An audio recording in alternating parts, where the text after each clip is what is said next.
Awakening with Brahma Kumaris.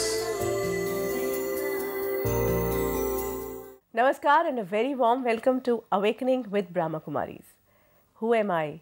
ये सवाल हमें कब से परेशान कर रहा था और अब फाइनली लगता है कि हमें जवाब मिलता जा रहा है। जहाँ हमने सोल कॉन्शियसनेस की बात की थी, ये जानने की कोशिश की थी कि मैं वो प्यार करने वाली शांत आत्मा हूँ, उसे एक्सपीरियंस करने के कुछ स्टेप्स हमने पिछली कड़ी में सीखे थे। उसे अपनाया भी होगा, ज़रूर अपनाया होगा, क्योंकि मैंने अपनाया होगा। एक बार फिर उस जो 3 स्टेप्स थे उन्हें छोटा छोटा याद कर लेते हैं। पहले वो शब्द सुनना कि मैं एक शांत स्वरूप आत्मा हूँ, फिर उस थॉट को, उस विचार को क्रिएट करना, और फिर बाकी सभी विचारों को आते जाते रहकर उस एक विचार पर कुछ देर के लिए कंसंट्रेट करना। यहाँ से शुरू होता है हमारा ये सफ़र। थोड़ा और आगे बढ़ाते हैं इस सफ़र को, और हर बार की तरह बातचीत के लिए हमें इस सफ़र में हमारी हम सफ़र बनी है ब्रह्मा कुमारी सिस्टर शिवानी। ओम शांति। ओम शांति। यहाँ तक तो हम पहुँच गए कि अभी हमने बात की कि इस एहसास को, जो हम अब एक विचार की बात कर रहे हैं कि मैं वो शांत स्वरूप प्यार करने वाली आत्मा हूँ, उसको हमने अपने साथ रखा, दिन भर रखा। बहुत से लोगों का एक सवाल आ रहा है, शायद मैं भी कहीं जानना चाहती हूँ, इससे होगा क्या? अच्छा। सोल कॉन्शियसनेस को अगर मैं कर भी लूँगी, मैं समझ रही हूँ कि मैं बहुत खुश हो जाऊँगी, जैसा कि आपने कहा था कि आई फील रियली हैप्पी। अगर 1 मिनट भी अगर मैं खुश रह पाती हूँ, वो 1 मिनट की भी खुशी आगे कन्वर्ट होती जाएगी खुशी में। वन इज़ वेरी एपरेंट कि मैं खुश रहूँगी, आगे और भी कई तरह के परिवर्तन होंगे, क्योंकि अगर ये परिवर्तन मुझ में होते दिख रहे हैं, मुझे या दर्शकों को दिख रहे हैं, तो हमें समझ में आ जाएगा कि हम सही रास्ते पर हैं। बिल्कुल नहीं, परिवर्तन होंगे, बट परिवर्तन इमिजिएटली शुरू हो जाएंगे, लेकिन with attention. It won't be कि आपने एक बार कह दिया सुबह कि मैं शांत स्वरूप आत्मा हूँ और सारा दिन परिवर्तन हो गया है। It will be the transformation has to be in my whole thinking process, my whole belief system. My entire old belief system collapses now. सारे जो beliefs लेकर मैं चल रही थी वो सारे finished हो गए हैं, तो तुरंत परिवर्तन है। Because then it's a new world altogether. Because I was living in a world of illusion, जो आज तक हम सुनते आए कि सारी दुनिया एक मिथ्या है। दुनिया मिथ्या नहीं है, लेकिन हमने जो थॉट क्रिएट कर दिया था कि हम सत्यता से परे हट गए थे, जो सच है उसको कहीं छुप गया था वो, और बाकी सारी चीज़ों को हम सत्य समझ लिया। अब जो आपने कहा, जो सबसे पहला ट्रांसफॉर्मेशन या सबसे पहला जो परिवर्तन आएगा, वो है जब हम अपने आप को जान लेंगे कि मैं इटर्नल हूँ। सबसे पहली बात, मैं आत्मा अजर अमर अविनाशी हूँ। मृत्यु का भय, मेरी मृत्यु नहीं होती है, तो मृत्यु का भय धीरे धीरे, एक दिन में नहीं होगा, लेकिन धीरे धीरे फिनिश हो जाता है, क्योंकि मैं रियलाइज़ करती हूँ कि मैं कौन हूँ। हम सारा दिन एक कॉस्ट्यूम पहनते हैं, लेकिन कंटिन्यूसली अवेयर तो है ना कि ये कॉस्ट्यूम है। भले वो सारा दिन हमारे ऊपर ओढ़ा हुआ है, लेकिन फिर भी एक अवेयरनेस है कि ये कॉस्ट्यूम है, इसको मैंने पहना हुआ है। कल हम कॉस्ट्यूम चेंज करेंगे। तो मैं आत्मा हूँ, सोल कॉन्शियसनेस जब ये एक सत्य बन जाएगा, तो भय ख़त्म होने लगेगा जीवन से। कोई भी भय नहीं रहेगा। हम अपनी खुशी के लिए बाहर किसी भी चीज़ पर डिपेंडेंट नहीं है, because now we understood happiness is me. So no sense organ से I need happiness from outside. तो धीरे धीरे मेरी डिपेंडेंसीज ख़त्म। I am not dependent on any object, a position, a person. तो डिपेंडेंसीज जहाँ ख़त्म होने लगती हैं, एडिक्शंस भी ख़त्म होने लगती हैं। Because I understand this is I M. Addiction भी हम क्यों करते हैं? कोई भी चीज़ वो हमें खुशी देती है। इसका मतलब ये नहीं कि हम बाकी अपना सारा काम करना बंद कर देंगे, लेकिन it's work that I am doing, it's activity that I am doing, it is I am doing this so that I can give to people. But there are lot of people who have this notion कि जो zeal for work है ना, work ही मेरी ज़िंदगी है, काम मेरी पूजा है, वो ख़त्म हो जाएगा। बट वो ख़त्म नहीं होगा, उल्टा वो और भी ज़्यादा इफ़ेक्टिव हो जाएगा, क्योंकि आप उसको इंजॉय करना शुरू करेंगे। सी द डिफरेंस इज़, आप ये करेंगे तो आपको खुशी मिलेगी, ठीक है? अभी का बिलीफ सिस्टम ये है। अब हमारा ये चेंज हो गया कि मैं ऑलरेडी खुश हूँ, अब मैं खुशी से ये करना चाहती हूँ। So two things is absolutely different. एक है कि मैं ये करूँगी तो खुशी मिलेगी, तो हो सकता है वो मिले भी, हो सकता है नहीं मिले भी, and that's why everybody is saying satisfaction नहीं है, satisfaction नहीं है. They don't even know what they're asking for. कि what is that satisfaction you're looking for? Because they're doing everything and thinking कि ये करने के बाद मुझे वो experience होगा. बट वो कोई एक्सपीरियंस नहीं होता है, क्योंकि कोई भी एक्सपीरियंस बाहर से नहीं आने वाला है. I am happy, I am very happy and now I am going to do this, I am happily going to do this. तो फ़र्क ये हो गया कि हम जो कुछ कर रहे हैं, करते हुए खुशी अनुभव कर रहे हैं. वो काम अच्छा ही होगा, खुशी खुशी आप जो काम करोगे वो काम गलत हो ही नहीं सकता. फिर भी अगर 1% चांस कि उस कर्म का जो रिज़ल्ट आपको चाहिए था वो वैसा नहीं हुआ जैसा आपको चाहिए था, फिर भी खुशी तो फिर भी आपको मिली. सो योर खुशी is not dependent on anything outside, and again it will become you're enjoying or you're happy through the journey, not at the destination. जो हमने सबसे पहले लिया था कि खुशी उस यात्रा के दौरान है, आपके परिवार को संभालने के दौरान खुशी है. ये नहीं कि वो बच्चे बड़े हो जाएंगे तो मुझे बहुत खुशी मिलेगी. No, the whole process of making them grow is fun, it's enjoyable. So that whole belief system will change कि these qualities ये मेरे अंदर हैं, अब मैं इनको अंदर से बाहर एक्सप्रेस करना शुरू कर देती हूँ. तो क्या होगा, सेटिस्फैक्शन जो हम ढूंढ रहे हैं बाहर, वो मेरी इनहेरेंट नेचर बन जाएगी. You will remain stable, you are happy with the way things are outside because you are happy inside. आप बाहर नहीं ढूंढ रहे. उससे क्या होगा, हमारी जो कॉम्प्लेक्सिटीज़ हैं सारी, अभी क्या होता है स्पेशली बहुत सारे बच्चे जो हमें ईमेल लिखते हैं या फ़ोन करते हैं, बहुत सारे कॉम्प्लेक्सेस हैं, you know, and they are suffering inside because of that complex.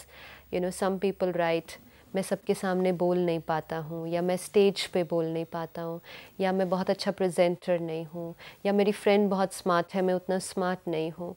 You know, all these things ये एक inferiority complex क्रिएट कर रही है. जब हमें ये समझ में आ जाए कि मैं कौन हूँ, तो फिर ये सब चीज़ें मैटर नहीं करेंगी, क्योंकि सबसे इम्पोर्टेंट है कि वो पॉजिटिविटी मेरे अंदर भर जाएगी. सेल्फ एस्टीम जो हमने बात की, आई know my value, I know what I am worth.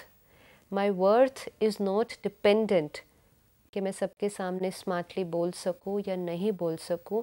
That does not decide what I am valued. In fact I think gradually जो सक्सेस और फेलियर की प्रॉब्लम है, success gives me, makes me really feel good, euphoria होता है, and failure makes me go so depress. वो दोनों का बीच का बैलेंस आ जाएगा. Absolutely, because I am stable ना, स्टेबिलिटी आ जाएगी. और ये सब, see that's what's we already discussed, we are human beings, not human doings. अभी हम ह्यूमन डूइंग्स बन गए, ये करूँ तो अच्छा होगा, ये करूँ तो अच्छा.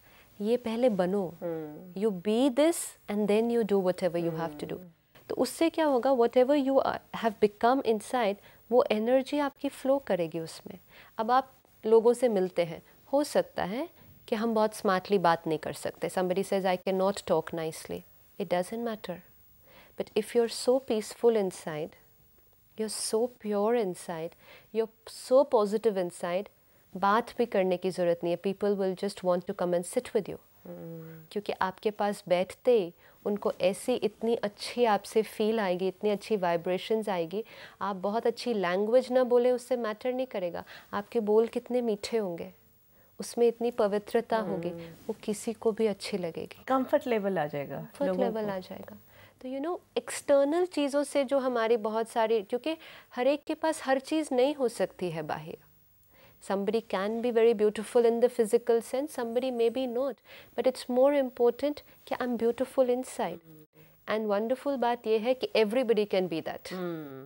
अच्छा, एक और बात यहाँ जानना चाहेंगे कि आजकल एक शब्द, कई सारे फैड्स जो है ना, वो इतने घुल मिल गए हैं आजकल. हर लेवल पर बात हो रही है. जैसे हम आध्यात्मिकता की बात करते हैं कि spirituality, similarly there is one word which is like spread all over the world, I think, और वो है स्पिरिचुअल इंटेलिजेंस. यू नो, कि आध्यात्मिक बुद्धिमत्ता कहा जाए या जो भी बात कही जाए, एग्जैक्टली व्हाट इट इज, ये क्या है? स्पिरिचुअल और इंटेलिजेंस. स्पिरिचुअल मतलब ये स्मृति आ गई कि I M that pure conscient being, मैं एक चैतन्य शक्ति हूँ, मैं शरीर नहीं और लेबल्स नहीं. इंटेलिजेंस, कि आपको पता तो चल गया.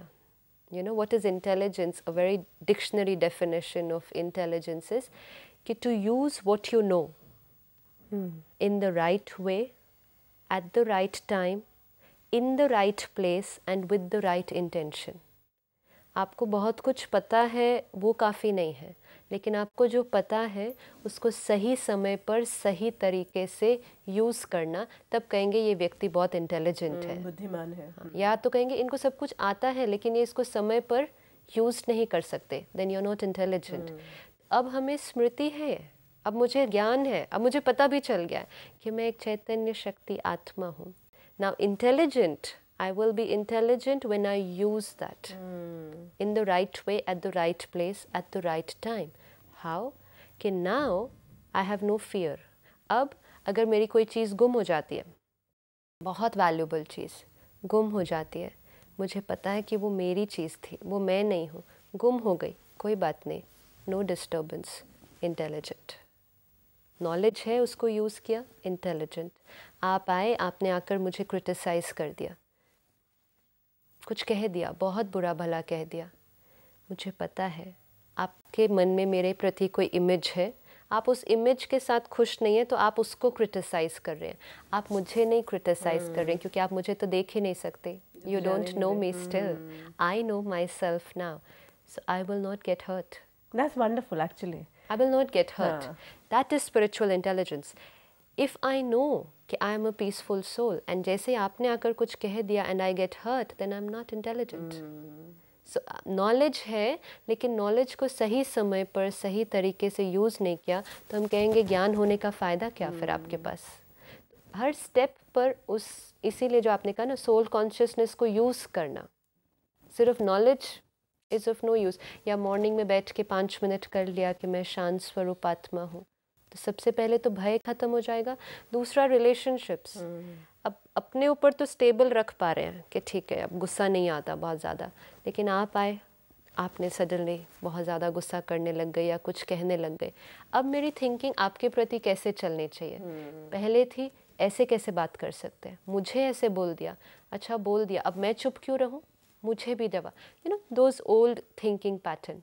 इंटेलिजेंट, कोई बात नहीं, ये भी तो एक शांत स्वरूप आत्मा है ना, अभी थोड़ा सा क्रोध के वश है, लेकिन ये है कौन, क्योंकि I am in that state, so I am able to look at you in that state. अब क्या होगा, मेरा रिस्पॉन्स आपके प्रति चेंज हो जाएगा. पहले गुस्से का रिस्पॉन्स गुस्सा था, धीरे धीरे सेकेंड स्टेज आएगी, आप गुस्सा कर रहे हैं, I am able to remain stable. तीसरी स्टेज आएगी, I am able to remain stable, लेकिन आपके प्रति शुभ भावना, आपके प्रति भी कोई अंदर से थोड़ा सा भी द्वेष नहीं, थोड़ा सा भी नेगेटिविटी नहीं, तो उससे क्या होगा, आपको पॉजिटिव वाइब्रेशंस मिलेंगे and that will help you to calm down. जो भी सामने हमारे होगा, तो फिर उससे क्या होगा, हम चेंज हो रहे हैं धीरे धीरे, तो सामने वाला व्यक्ति भी चेंज होने लगता है, वातावरण बदलने लगता है. तो दो all happening with that one remembrance कि मैं कौन हूँ. और धीरे धीरे ये भी होने लगता है कि जैसे हमें कई फ़ोन कॉल्स ये आते हैं कि पेरेंट्स फ़ोन करते हैं कि हमारे बच्चे बहुत टेंस्ड हैं, हम उनको क्या करें. अब आपको अगर दूसरे को एम्पावर करना है, लेकिन उसके लिए पहले खुद शक्तिशाली होना पड़ेगा. तो हमारे पास अगर कोई आ रहा है, हमें उसकी मदद करनी है, पहले वो शक्ति मेरे अंदर कूट कूट के भरी होनी चाहिए. So for a parent, for a teacher, ये और भी ज़्यादा इम्पोर्टेंट हो जाता है कि आप उस शक्ति से भरपूर हों, क्योंकि आपका रोल है. एक्चुअली हमने जो पहले भी एक बार ये बात की थी कि जो सेंसिटिविटी को हम अपनी ताकत मान रहे थे कि मैं रो सकती हूँ, रो पाने की क्षमता है मुझ में, तो ये मेरी ताकत है, ये कहीं ना कहीं सही नहीं है, क्योंकि वो रोना जो है वो भी एक नेगेटिव एनर्जी. हाँ, because you know the mother she was saying कि मेरा बच्चा पढ़ता नहीं है तो मैं क्या करूँ. आई सेड आप पहले तो एक पॉजिटिव थॉट क्रिएट कर लो कि कुछ भी गलत नहीं है, वो पढ़ेगा, बट एक शीसिंग पर मैं क्रिएट ही नहीं कर सकती हूँ पॉजिटिव, क्योंकि मैं देख रही हूँ कि वो नहीं पढ़ता. So then I just asked her, जो चीज़ आप थॉट में नहीं क्रिएट कर पा रहे हो, होगा कैसे, वो प्रैक्टिकल में वो नहीं कर पा रहा है, फिर then accept it, you know, then why are you forcefully trying to change him. आप थॉट भी नहीं क्रिएट कर पा रहे हो, वो प्रैक्टिकल कैसे करेगा. मतलब हम इतने कमज़ोर हैं तो वो भी कमज़ोर है, फिर we'll have to understand that. तो आप अपनी थिंकिंग पे उसको शुरू करो, फिर वो एनर्जी उस तक वो पहुंचेगी। फिर जब आप बोलोगे उसको कि पढ़ ले, it will be with positive energy, it will not B ये तो पढ़ता ही नहीं है, ये तो ऐसा है, यू नो, वो नेगेटिव एनर्जी तो ट्रांसमिट करते हैं। एक्चुअली होता यही है कि पहले ही मन में माना हुआ होता है कि पढ़ेगा ही नहीं, मानेगा ही नहीं बात, तो फिर कहोगे कि पढ़ो, कि मैं कह रही हूँ ना नहीं मानोगे तुम, पढ़ लो। So then I can understand. ये जो हमने यू नो एक बार कई क्वेश्चंस हमें ये भी आए कि लोगों ने हमने कहा था कि accept people as they are first. So people said you know how do you accept people as they are, then they will not change. आप जैसे हैं पहले उसको स्वीकार करना, मतलब पॉजिटिविटी। जैसे ही मैंने कहा इनको ऐसे होना चाहिए था, इनको ऐसे नहीं होना, मतलब नेगेटिव थिंकिंग आपके प्रति मेरा चलना शुरू हो गया। अब भले मैं मुख से आपको अच्छे बोल बोलूँ कि आप तो कर लेंगी, लेकिन अंदर सोच रहे हो ये तो नहीं कर पाएंगे, तो एनर्जी कौन सी ट्रैवल कर रही है नेगेटिव, तो आप नहीं करेंगे। तो एक्सेप्ट करना मतलब सबसे पहले आप जो हैं जैसे हैं मुझे बहुत अच्छे लगते हैं, so respect because I see the soul. You know accept करना भी कब ईजी हो जाएगा, when I see the soul, not you know, that's why everything gets interconnected now when we understand कि जब मैं देखूं कि ये भी एक पवित्र आत्मा है, भले छोटे छोटे अभी दाग लगे हैं, लेकिन सोल कॉन्शियसनेस मतलब उस प्योरिटी को देखना, वो आत्मा पहले ओरिजिनली कैसे थी उसको देखना। तो एक्सेप्ट करना, भले आप कितना भी गुस्सा कर रहे हैं आज, एक्सेप्ट करना बहुत इजी हो जाएगा। आपके प्रति थॉट्स कैसे चलेंगे, ये भी एक प्योर सोल है। वाइब्रेशन आपको कैसी मिलेगी, ट्रांसफॉर्म होना, बिकॉज ट्रांसफॉर्म होने के लिए एनर्जी चाहिए। सब लोग चेंज होना चाहते हैं, लेकिन उनके अंदर वो शक्ति नहीं है। आप जब किसी के लिए इस तरह से इंस्ट्रूमेंट बनते हैं, निमित्त बनते हैं, आप उनसे बात करते करते अगर उनको वो शक्ति भी दे पाते हैं, then to transform is very easy. So that will play a very important role. I think तो दोनों जर्नी, दोनों कॉन्शियसनेस साथ साथ चलनी चाहिए कि मैं भी वो प्योर सोल हूँ, सामने वाले जितने भी लोग हैं वो भी वो ऑटोमेटिकली हो जाएगा। ओके वो ऑटोमेटिकली हो जाएगा। And actually that's the journey, you know, कि सारा दिन हमें इसको प्रैक्टिस कैसे करना है कि मैं आत्मा हूँ। इसको सारा दिन, एक तो हुआ हमने मॉर्निंग में बैठ के किया जो वो सारे स्टेप्स 5, 10, 15 मिनट जितनी देर भी इजीली कर बैठे। फिर उसके बाद सारा दिन में एक अभ्यास करना है, अटेंशन रखनी है, हर थोड़ी देर बाद बार बार अपने आप को याद दिलाना है। जो हमने शुरू से कहा, हर 1 घंटे के बाद 1 minute stop, break, to do what, stop, check what was my thought and again remind who am I, that's it, I am a peaceful soul, go back to work, you know. तो इसलिए कोई भी थोड़ी सी भी trace अगर आई थी कोई और चीज़ की, इट फिनिशेस। एंड दूसरा, जब हम किसी से मिलते हैं, very important, first thought pure soul. We consciously make this effort. किसी को पता नहीं चलेगा, बोलना नहीं है, बहुत दूर का ऐसे करके देखना नहीं है, लेकिन consciously create a thought, I am meeting a pure soul.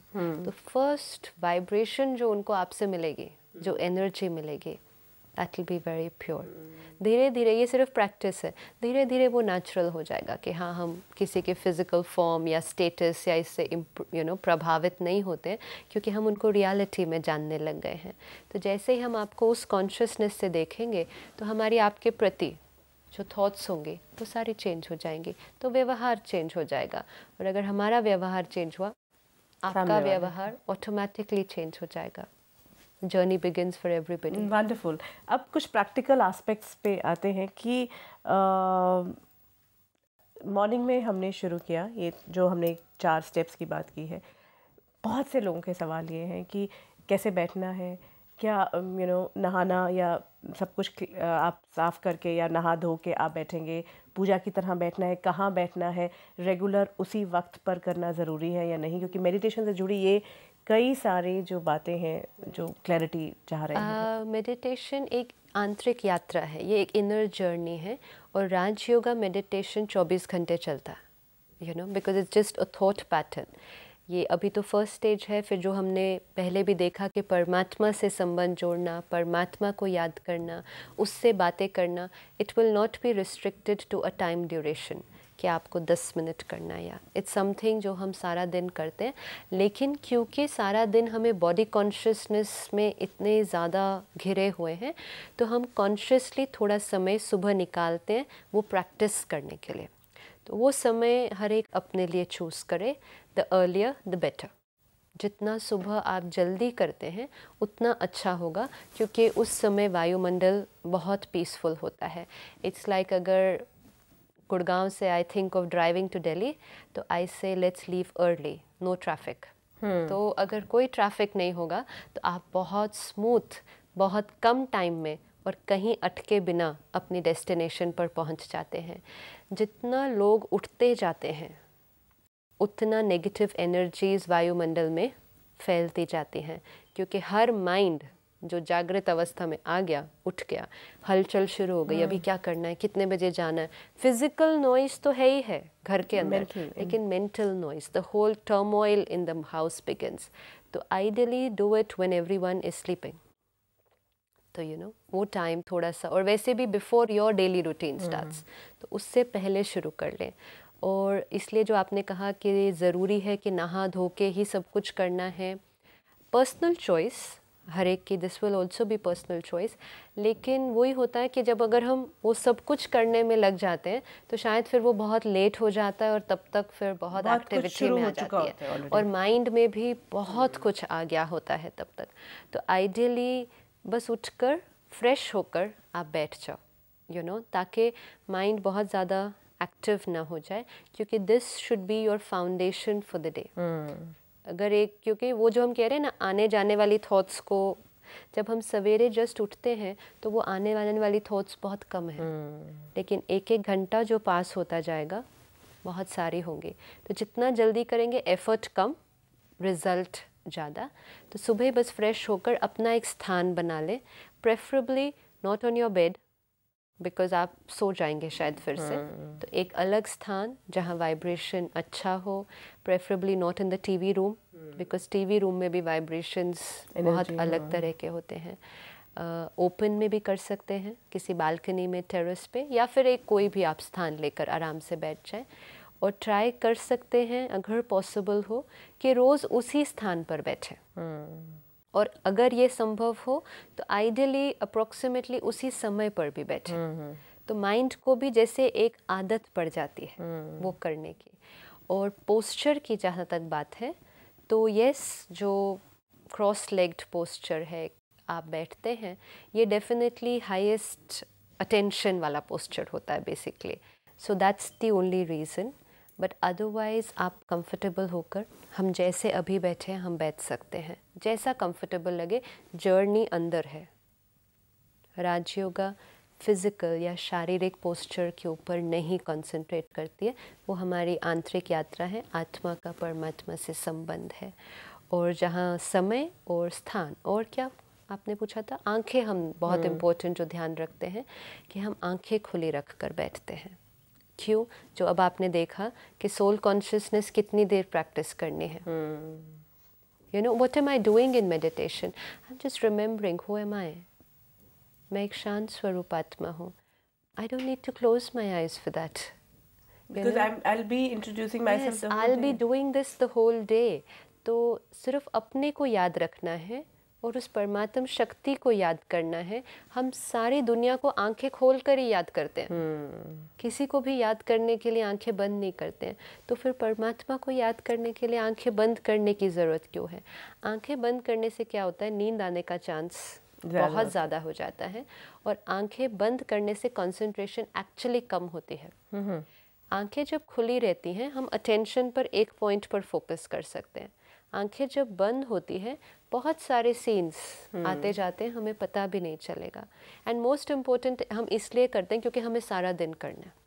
तो हम अगर आंखें बंद करके करने का अभ्यास हो जाए तो फिर हम उसको सारा दिन नहीं कर पाएंगे, लेकिन फिर भी जैसा कंफर्टेबल हो, आपको जैसा कंफर्टेबल लगे। But ideally remember that you have to do it the whole day. मैं कौन हूँ ये सारा दिन याद रखना है। कई बार वॉक करते हुए, ड्राइव करते हुए, जॉगिंग करते हुए कहा जाता है कि मेडिटेट नहीं कर सकते या कर सकते हैं। सो लाइक जब हम 24 घंटे ही सब कुछ करेंगे करते हुए करना है। उल्टा हम तो अभ्यास ये करते हैं कि जितना ज़्यादा परसेंटेज उसको बढ़ा सके, जो ऐसी स्टेज तक पहुंच सके जो सोल कॉन्शियसनेस 24 आवर्स है, because that is that perfect purity of 100% pure stage, जब आप बिल्कुल ईगो से ख़त्म हो जाते हैं। क्योंकि जिस क्षण आपको याद है मैं आत्मा हूँ, आप उस प्योरिटी की स्टेज में, जिस क्षण भूल गया तो आप ईगो की स्टेज में। तो अब आप ड्राइव करते हुए, वॉक करते हुए, इस सब में भी तो ईगोलेस बनना चाहेंगे ना। तो इट्स थ्रू आउट एक्टिविटी करते हुए भी उल्टा अभ्यास करना चाहिए, करना ही चाहिए। हम लोग कॉन्स्टेंटली वो ट्राई करते हैं कि सब कुछ करते हुए प्रैक्टिस करें कि I am a soul who is doing this, I am a pure soul. तो क्या होगा, वॉक करते हुए भी आप वो वाइब्रेशंस, नहीं तो कुछ तो सोचेंगे, इधर उधर का सोचेंगे, नेगेटिव सोचेंगे, वो वाइब्रेशंस फैलाएंगे। Our vibrations create atmosphere.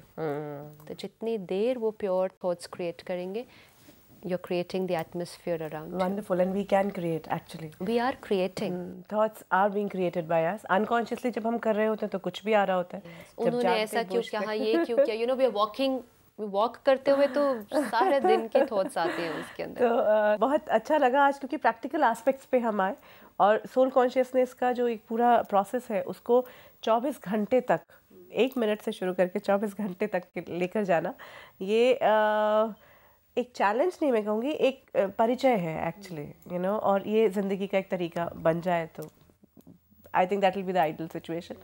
बहुत बहुत शुक्रिया आज की इस पूरी बातचीत के लिए। ओम शांति। सोल कॉन्शियसनेस के इस पूरे एस्पेक्ट को हमने समझा, कैसे हम शुरुआत करेंगे दिन की, और ये छोटी छोटी बातें कि जब हम मेडिटेट कर रहे हैं तो कुछ बातें अगर हम रेगुलराइज कर लें तो हमारी ज़िंदगी के लिए भी कहा जाता है कि वो सही होती हैं। तो जब एक ही जगह पर बैठकर उसी वक्त अगर कोशिश करें कि जो 5 मिनट 10 मिनट हमने देने हैं, जो हमने अपने आप से वादा किया है कि ये वक्त तो थोड़ा हम गुजारेंगे अपने साथ, उसके बाद 24 घंटे हमारे अपने हैं, कितना अपने साथ तारुफ करना चाहेंगे, कितना हर बार अपने आप को ये याद दिलाना चाहेंगे कि मैं कौन हूँ और जिससे मैं बातचीत कर रहा हूँ, जो मेरे आसपास है वो कौन है। इस पूरी अवेयरनेस के साथ अगर ज़िंदगी जी ली जाए तो सचमुच ज़िंदगी खूबसूरत हो जाती है। कोई ऐसी बात है जो आप हमारे साथ शेयर करना चाहते हैं, हमारे फ़ोन नंबर्स और हमारा ईमेल आईडी आपके पास है, लेकिन एक बार फिर याद दिला देते हैं। If you wish to discuss your problem or have a question to ask or want to know your nearest Raj Yoga Meditation Center, call us on 09999744555. Awakening with Brahma Kumaris का ये सफ़र यूं ही चलता रहेगा, लेकिन अब वक्त है इजाज़त लेने का। आपको बता दें कि आज हमने थोड़ा सा ये जाना कि मेडिटेट कैसे करना है, लेकिन और गहराई से जानेंगे अपनी अगली कड़ी में, और किस तरह से हमारे हर पल को और बेहतर बना देगा मेडिटेशन का ये पूरा प्रोसेस, जानेंगे अवेकनिंग विद ब्रह्मा कुमारीज में। अब दीजिए इजाज़त, नमस्कार। ओम शांति।